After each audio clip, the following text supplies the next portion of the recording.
5 de mayo, 1862. 5 de mayo de 1852. 1862. La batalla de Puebla. Fue la única batalla que perdieron los franceses. Y realmente el ejército mexicano organizado por Ignacio Zaragoza no fue quien ganó la batalla de Puebla. Los indígenas que vivían en los alrededores de Puebla veían en Benito Juárez a un papá. ¿Por qué? Porque Benito Juárez también era indígena. Entonces, por defender el honor de Papá Juárez, los indígenas se fueron a luchar contra los franceses al mismo tiempo que el ejército mexicano. La cosa es que los franceses estaban acostumbrados a luchar contra ejércitos, no contra indígenas desorganizados con machete en la mano y sumamente enojados.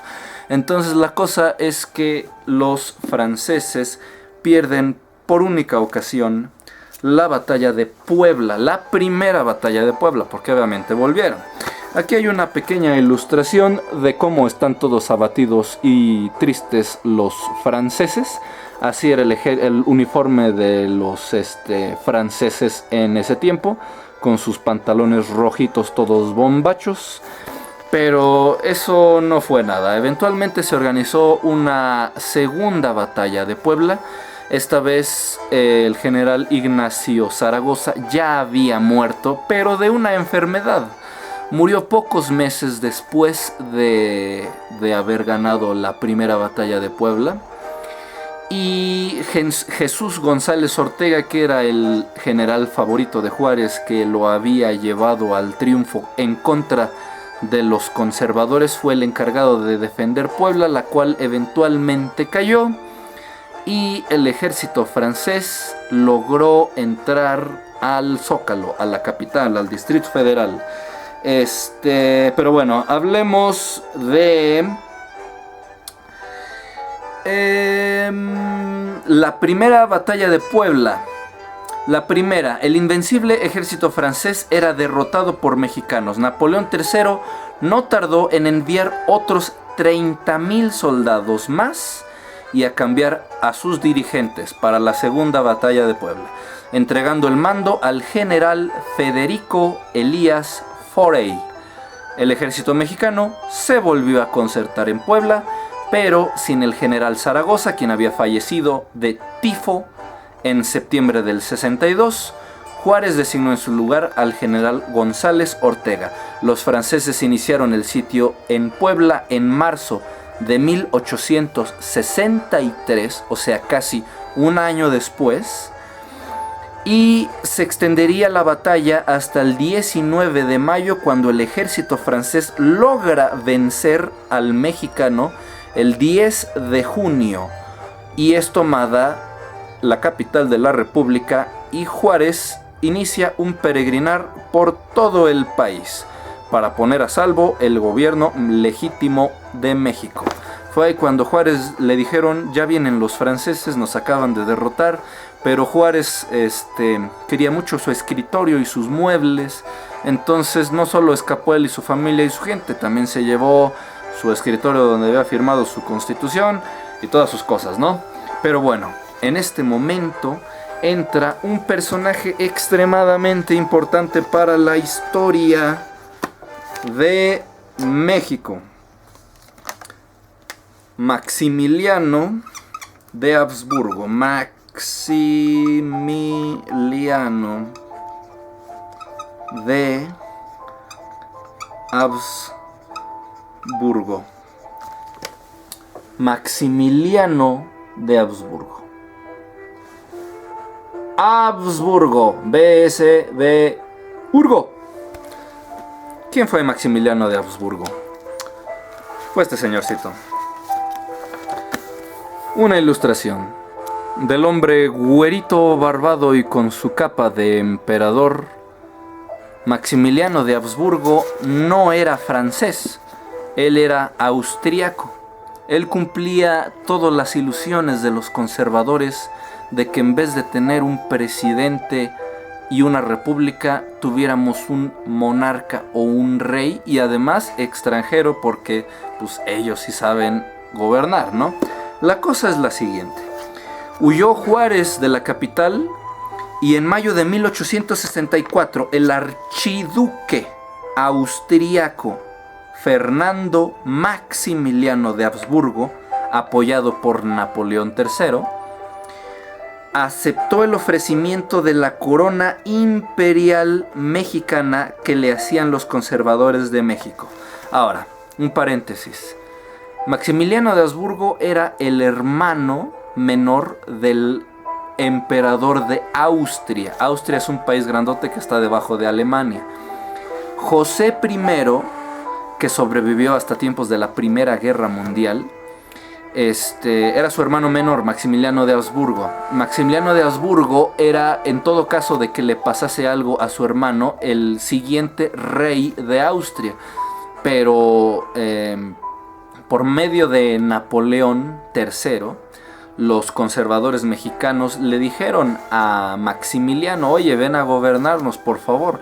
Pero la ley austríaca le decía a Maximiliano: tú puedes ir a establecer una nueva monarquía reconocida por la comunidad internacional a otro país fuera de Austria, pero renuncias a tu derecho al trono de tu país. Si tu hermano se muere, tú ya no puedes ser el próximo rey de Austria. Entonces lo que hizo Maximiliano fue, él dijo: solo voy a ser rey de México si el pueblo de México así me lo pide. Y obviamente los mexicanos no queríamos un rey, queríamos un presidente y nuestra república. Pero los conservadores, los embajadores, fueron y engañaron a Maximiliano y le dijeron: no, todo el mundo te está esperando, por favor ven aquí a gobernarnos. Aquí hay una pequeña ilustración de los conservadores engañando a Maximiliano, ofreciéndole la corona de México. Y este muchacho muy inocentemente dijo: válgame, entonces los mexicanos realmente quieren que sea su emperador. Y aquí se le ve con su uniforme de emperador de México, volviéndose así Maximiliano II de México. ¿Por qué Maximiliano II de México? Porque ya habíamos tratado que cuando México se volvió independiente, Agustín de Iturbide se volvió emperador de México, siendo Agustín I. Ese fue el primer imperio de México. Luego fue derrotado y vinieron todos los presidentes, pero cuando llega Maximiliano, él no fue presidente, fue emperador, por tanto fue el segundo imperio de México. Por eso es Maximiliano II. Llegó él con su esposa Carlota Amalia. Carlota Amalia era princesa de Bélgica y también renunció a sus privilegios para convertirse en la emperatriz de México. Maximiliano llegó a la Ciudad de México el 11 de junio de 1864 con su esposa, la princesa belga Carlota Amalia. Su gobierno duraría 3 años, donde vivieron en el castillo de Chapultepec, donde se mataron los niños héroes. Pero lo que pasa es que tuvieron un problema los conservadores. Maximiliano llega para reinar a México, pero Maximiliano le iba a los liberales. Y aunque Benito Juárez lo consideró su enemigo toda su vida y lo mandó matar después, ideológicamente estaban de acuerdo. Entonces Maximiliano llega y empieza a hacer cosas que harían los liberales, y los conservadores pues se arrepintieron de haberlo mandado llamar. Maximiliano era de ideas liberales, se negó a acceder a las exigencias del nuncio papal.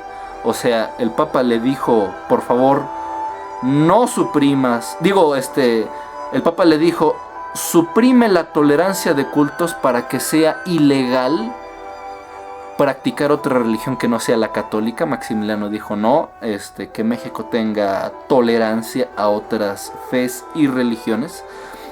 y las nacionalizaciones de bienes del clero. O sea, no les devolvió los privilegios a los conservadores y a los católicos que ellos esperaban. Por eso los decepcionó Maximiliano de Habsburgo.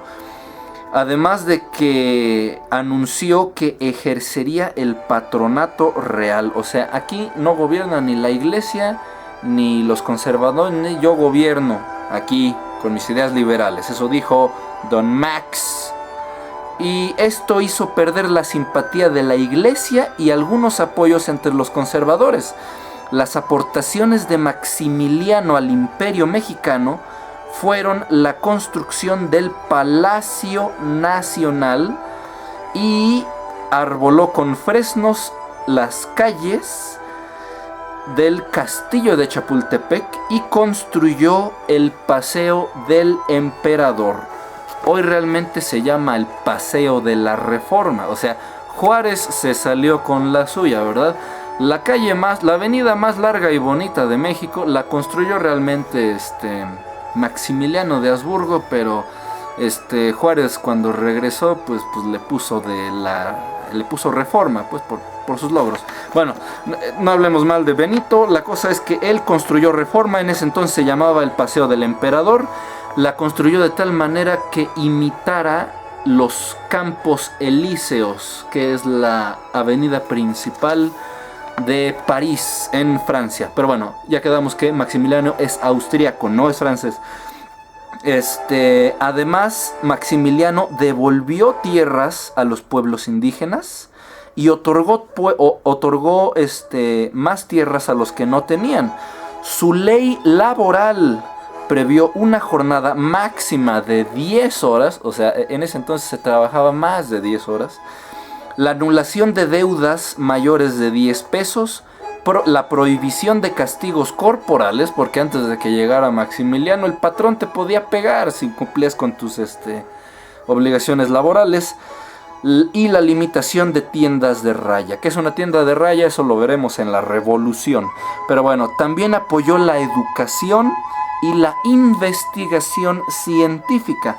Las causas que provocaron la caída del Segundo Imperio Mexicano, o sea, las causas que provocaron que quitaran a Maximiliano, fue que Maximiliano enfrentó problemas financieros. O sea, no tuvo dinero para hacer todo lo que quería hacer, se endeudó hasta el máximo y le explotó la economía encima. La fuerza política de los republicanos encabezado por Benito Juárez. Benito Juárez estaba huyendo de Maximiliano y de los conservadores, pero todavía tenía mucho apoyo de la gente, pues. El desenlace de la Guerra Civil Norteamericana, a la que Maximiliano creía que le favorecía. ¿Qué es la Guerra Civil Norteamericana? Los Estados Unidos se estaban peleando entre sí porque unos querían tener esclavos negros y los otros no. Lincoln dijo pues que ya no haya esclavos y por eso se estalló una guerra dentro de los Estados Unidos. Napoleón III retira sus tropas de México ya que no puede seguir patrocinando la intervención debido a problemas que tiene Francia en Europa, pues temía una guerra con Prusia. A ver, pa' pronto, ¿por qué Maximiliano cayó, siendo que hizo tanto bien al país? La cosa fue que Benito Juárez, que recientemente le había ganado a los conservadores, no se quedó así. Muchos dicen que no es verdad, pero lo más seguro es que Benito Juárez huyera a Estados Unidos. En Estados Unidos en ese momento el presidente era Abraham Lincoln. Y Abraham Lincoln en ese momento le vendía armas a Francia, porque Francia estaba en guerra con Prusia. Prusia es un país grandote que hoy ya no existe, pero que en ese tiempo era una potencia militar, estaba a la derecha de Alemania y ocupaba todos esos territorios. Y Francia y Prusia tenían una guerra. Lo que le dijo Lincoln a Napoleón III fue lo siguiente: mira, si tú no retiras tu ejército de México, yo ya no te vendo armas, y si tú no tienes mis armas gringas, tú ya no puedes enfrentar a Prusia. Entonces, para ese entonces, Napoleón III le urgía más tener esas armas para la guerra con Prusia, que finalmente perdió, pero por eso retiró todo el ejército de Francia de aquí de México. Se quedaron sin protección Maximiliano y su esposa. Entonces Maximiliano mandó a su esposa Carlota a Francia para que le dijera a Napoleón: oye, ¿qué pasó? Ya me dejaste sin ayuda. Pero Maximiliano se quedó en México, en vez de haber hecho lo sensato, que era huir por su vida, porque venía Juárez otra vez por su cabeza, pues. Pero la mamá de Maximiliano le dijo a Maximiliano: prefiero verte muerto antes que regresar derrotado a tu país. Y literalmente fue lo que pasó. Eventualmente regresó Benito Juárez. Los conservadores ya no querían a Maximiliano porque se les había vuelto liberal Maximiliano. Y a pesar de que era liberal Maximiliano, Benito Juárez le dijo: no, el gobierno es mío. Y en el Cerro de las Campanas en Querétaro, fue ejecutado Maximiliano con este amigo Miguel Miramón, que había sido antes presidente y que ahora era uno de sus generales. Y para cuando Carlota, su esposa, llegó a Francia a pedirle ayuda a Napoleón, pues ya habían matado a Maximiliano. Entonces se dice que después de que mataron a su esposa, la princesa de Bélgica, Carlota Amalia, se volvió loca. La tuvieron que encerrar en una torre en un castillo de Bélgica. Y ya para la Primera Guerra Mundial, en 1914, cuando los alemanes iban caminando rumbo a Francia, mientras pasaban por Bélgica, miraban a la torre y decían: ahí está Carlota Amalia, emperatriz de los mexicanos. Pero bueno, regresando a la guía, Maximiliano es traicionado por Napoleón III. ¿Por qué? Porque Lincoln había hecho un trato con Napoleón. Pero, ¿qué trato hizo Lincoln con Napoleón? O sea, ¿por qué? O sea, Lincoln y los Estados Unidos nos ayudaron a quitarnos al ejército de Francia así nomás por buenas personas. No. Algo tuvo que dar Benito Juárez a Estados Unidos a cambio de que nos quitaran a los franceses. Lo que Benito Juárez le dio a Estados Unidos hasta el día de hoy es secreto nacional, y los tratados están escondidos en lo más recóndito de las bóvedas del Archivo Nacional de la ex prisión de alta seguridad de Lecumberri. Pero los tratados se llaman McLean-Ocampo. McLean-Ocampo. McLean, así como McDonald's, Lane, Ocampo. Melchor Ocampo, cuate de Juárez desde tiempos de la Reforma. McLean era uno de los diplomáticos de los Estados Unidos. Ahí se establecían las bases para la ayuda de los Estados Unidos en contra de Francia y de Maximiliano. Pero realmente no sabemos pues en qué constaban estos tratados McLean-Ocampo. Pero si te lo preguntan en el examen, así se llama el documento que nos ayudó a librarnos de los franceses. Ahora, la restauración de la República, ¿cómo se dio? Al retirarse paulatinamente las tropas francesas del país, Maximiliano trató de gestionar en Europa por medio de su esposa Carlota, pero todo fue inútil, como ya lo dijimos. No recibió apoyo alguno. El 14 de marzo de 1867, se inició una serie de enfrentamientos entre ambos ejércitos, el imperialista, el de Maximiliano, y el republicano, la gente de Benito Juárez.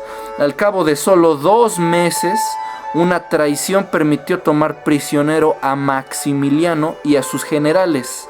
Miguel Miramón, que por cierto, este Miguel Miramón, que fue presidente y al que lo fusilaron porque era amigo de Maximiliano, era un niño héroe, uno de los cadetes militares que lucharon con los niños héroes, pero que habían sobrevivido, y por lo tanto era héroe nacional porque había defendido la patria en contra de los estadounidenses.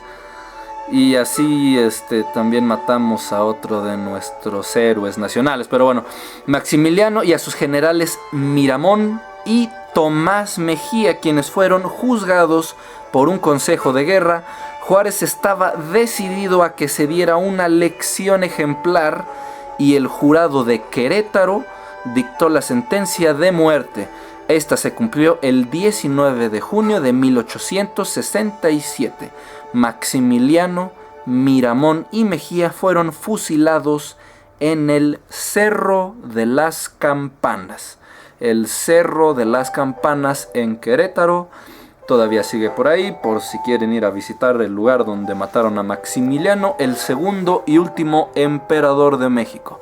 Después de Maximiliano, y hasta el día de hoy no nos ha gobernado nadie más que presidentes. Ahora, al lograrse la victoria de los republicanos, o sea, de Benito Juárez y su gente, contra los imperialistas, o sea, Maximiliano y su gente, se restaura así la soberanía de México y la república. Juárez regresa al Distrito Federal, a la capital, en julio de 1867. Juárez convocó al mes escaso, o sea, un mes después de haber regresado triunfal, a elecciones generales. ¿Por qué? A pesar de que Juárez había sufrido un par de guerras, pues no, en lo que luchaba contra los conservadores y contra Maximiliano, pues se le acabó su tiempo de ser presidente. Entonces convocó a elecciones para presidente de la República, para diputados federales y magistrados de la Corte. Hoy en día ya no se vota por magistrados de la Corte, pero en ese entonces sí. Eso no es muy importante que digamos en este momento. Para que el país recobrara cuanto antes su vida constitucional normal, o sea, para que volviese a ser todo como cuando estaba la República según la Constitución de 1857, con presidente, Congreso y Cámara de los tribunales judiciales. Como resultado de los comicios, fue reelecto Juárez para el periodo 1867-1871. ¿Qué significa esto? Después de que un presidente de México terminaba su trabajo como presidente, podía volver a competir con otros candidatos a la presidencia y ser reelecto si ganaba otra vez las elecciones. Esto eventualmente en unas décadas después provocó la Revolución Mexicana, pero en este caso Benito Juárez pues no disfrutó de su presidencia por 2 guerras, ganó otra vez la presidencia y siguió siendo presidente. En el aspecto político, Juárez propuso aplicar la Constitución de 1857 que la había hecho, buscaba el apoyo popular y pudiera así tener más influencias en el Congreso, o sea, para que ya los conservadores se le mantuvieran a raya. En el aspecto económico tenía por objetivo prioritario el de atraer el capital extranjero, a pesar de las deudas que todavía seguíamos teniendo, para poner en práctica los proyectos de 1. Fomento a la agricultura, incorporación a la revolución industrial. ¿Por qué? Porque la revolución industrial ya se había dado en todo el mundo y aquí estábamos todavía en la época donde pues prácticamente la principal actividad era la minería y la agricultura. En la revolución industrial fue un suceso que ocurrió en Inglaterra principalmente. Unas décadas antes se inventó la máquina y por lo tanto se inventó la fábrica.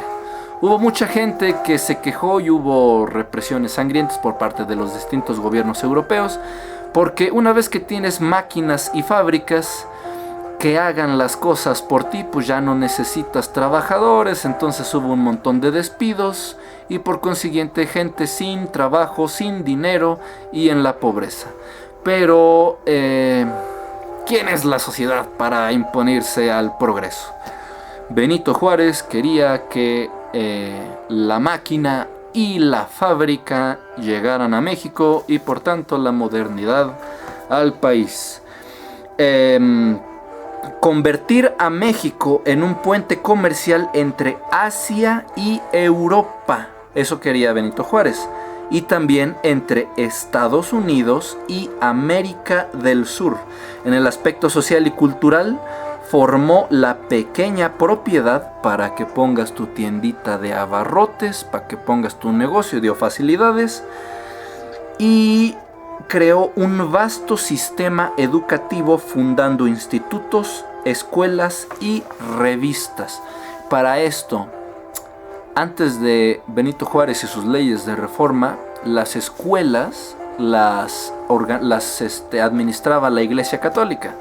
Te daban catecismo y tus materias regulares, ¿no? Juárez, por medio de su constitución y de sus leyes de reforma, dice no, que la educación sea completamente laica.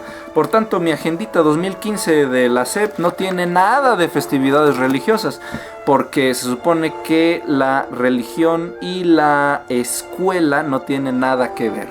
Se crean por primera vez escuelas en tiempos de Juárez donde no hay maestros sacerdotes o donde no se enseña religión como materia, y continuó siendo así ilegal el hecho de que hubiesen escuelas de religiosos hasta los años 40, ya con el PRI, que dijeron no, están peleadas la religión. Eso es tema más adelante, pero bueno. La labor constructora que Juárez pretendía junto con los liberales era ambiciosa, sin embargo, no era tarea fácil. Juárez decidió reelegirse en 1871. Es la tercera vez que Juárez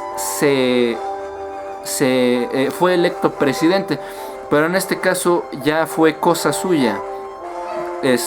Por lo tanto, fue aquí cuando ya se empieza a ver mal Juárez y la gente, sobre todo amigos suyos, lo empiezan ya a ver como un dictador, porque es, oye, ya ¿para cuándo Benito Juárez entrega el poder? Sin embargo, la oposición ocasionó continuas rebeliones en todo el país. La más importante fue el Plan de la Noria en noviembre de 1871, el cual fue extremadamente importante.